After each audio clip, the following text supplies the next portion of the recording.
All right, so we are back, and today's video is me taking a look at the current news when it comes to Ryan Garcia's B sample test. I'm making the light a little brighter so you guys can see my dope-ass Tennessee hoodie. It's official. Ryan Garcia's B test sample has come back, and it is positive, but there is an actual silver lining for what's going on, at least on the boxing side of things. I do have another video coming out later today that isn't so positive about Ryan Garcia. Stay tuned for that. But as far as the squared circle goes, let's take a look at the implications. What this means: Ryan Garcia's B sample test is positive, but his hair follicles, while they are lathered in lotion, may have saved him once again. What do I mean? The breakdown.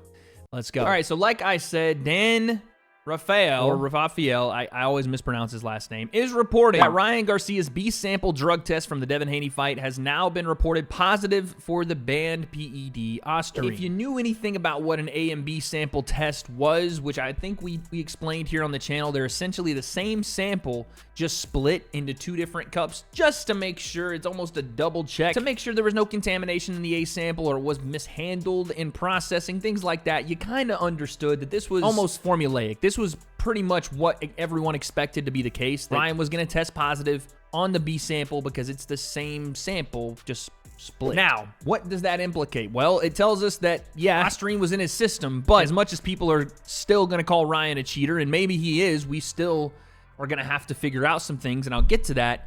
It doesn't really give us more answers because the question wasn't whether Ryan had ostarine in his system. That's clear that he did. The question was it on purpose? Did he knowingly take a PED, or was this a contaminated supplement? Regardless, I have a feeling that the New York State Athletic Commission is going to turn his win into a no contest versus Devin Haney. Again, I'm not going to go as far as to say he should be disqualified. I don't think that's the case because Devin Haney did not win a fight. So in my opinion, you don't award him a win for a fight he did not factually win. I've heard there's precedent for it. I'm just not a big fan of that. So what do we do from here? Well, there was also a report that came out from Ryan's legal team where they said this. Lock in, because I'm going to try to read all this in one take. Leo, if I flub it, tell the people. Ryan Garcia is committed to clean and fair competition and has never intentionally used a banned substance. Soon after being notified of his positive test, Ryan voluntarily had his hair collected and shipped to Dr. Pascal Kintz, the foremost expert in toxicology and hair sample analysis. The reports of Ryan's hair sample came back negative. This is consistent with contamination and demonstrably proves that Ryan Garcia had not ingested ostarine over a period of time. The only way he would have had any advantage whatsoever in the ring. Ryan has voluntarily submitted to tests throughout his career, which have always shown negative results. He also tested negative multiple times leading up to the fight against Haney. All of these factors, combined with his ultra-low levels of samples taken on the 19th and 20th of April in the billionth of gram range, point to Ryan being a victim of supplement contamination and never receiving any performance-enhancing benefit from the microscopic amounts in his system. We are certain that one of the natural supplements, don't know what that word means, I meant to say supplements, Ryan was using in the lead-up to the fight will prove to be contaminated and are in the process of testing supplements to determine the exact source. Okay, I butchered my way through that. This is why I don't write anything for my videos, because I am damn near can't read. What we learned there is Ryan's legal team is essentially saying that they tested his hair follicles to, I guess, back up their claim that this was not in Ryan Garcia's system for a long period of time. And that claim with this hair follicle sample, which again, according to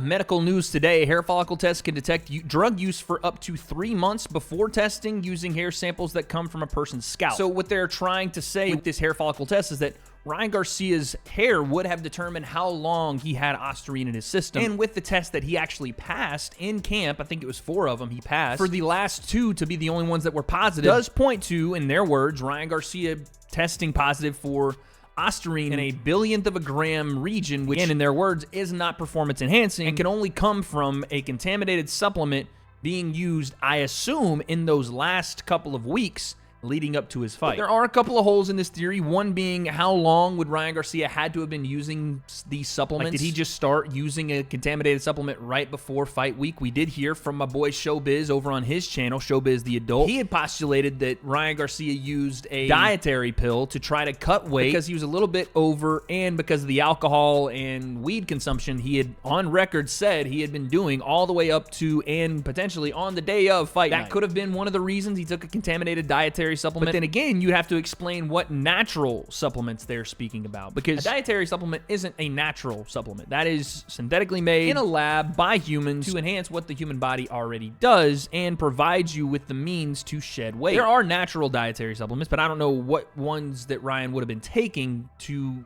again, be contaminated with ostarine. But he already tried to throw out the ashwagandha root as the potential source of this contaminated supplement. The company itself came out and said that there was no ostarine contained in any sort of batch that they produce of their product. So again, that's a he said, she said, but they're saying that's not possible. I tend to agree with that, because that's not something I would assume is being made on the same chemical grounds as something containing ostarine. So the point I'm trying to make here is, do I believe Ryan Garcia did this purposely or not? I'm going to say no. I don't think he did this purposely. Again, I can't confirm that. I don't have the evidence for that, but this hair follicle test is pretty interesting when it comes back the way it has. Now, in the time frame they have sent the hair follicles, I don't know when that was. It says soon after being notified of his positive test. That could have been this week. That could have been last week. I don't know. But apparently, the lifespan of a hair follicle test would be a lot longer. I don't know the accuracy of it as well. This is what they're using for their case. I think Canelo actually did the same thing way back when. I can't remember if that's true. But the point I'm making is, I don't know if Ryan Garcia knowingly had PEDs in his system. I also don't know what natural supplement he could have been using for a week, potentially 2 weeks, up until his fight, that would have contained ostarine. And the burden of proof isn't on me. The thing is, Ryan Garcia, regardless if he did it on purpose or not, is going to have to show a contaminated supplement that he would have used that contained ostarine, because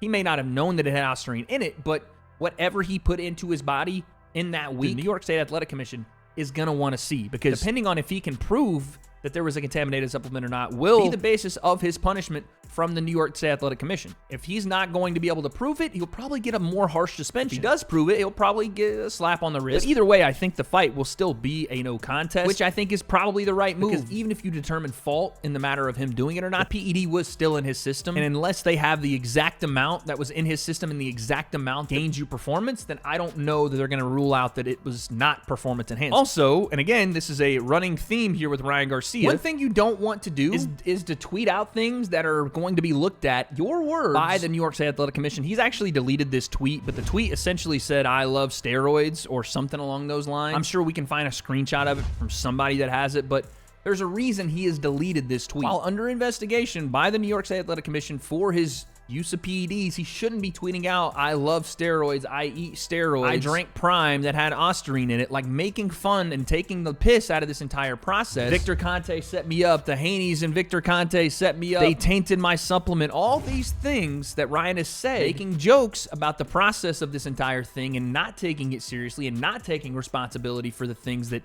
he puts into his own body, whether he meant to or not, is not going to go well in front of a state athletic commission. They're just not going to play the same games. And quite frankly, they don't care about your online support or Twitter followers. So I think he's just digging himself a deeper hole with that kind of language and doing that stuff on Twitter. And again, I got a video that comes out later today that's going to expose a little more of that, to show you guys the pattern of behavior that Ryan Garcia displays in all aspects when his back is against the wall and the real Ryan Garcia comes out. But for now, what I'll say is this: at least from what the public information is, I think Ryan does have a case for contaminated supplements. I think that potentially he ingested something that he didn't know had any sort of PEDs in it, and it got into his system, and that's why he tested the way he did. Now, I guess, again, the burden of proof will be on Ryan to prove what that tainted supplement was. But regardless, as of right now, I can't say that he did this on purpose. In fact, I don't think that he did. Either way, I still see this fight as a no contest. I still see it coming off his record, and I do see him getting at least a 4 to 6 month suspension, potentially more if he keeps acting like this on Twitter, and he can't provide that supplement that was allegedly contaminated. But that's the breaking news. Ryan Garcia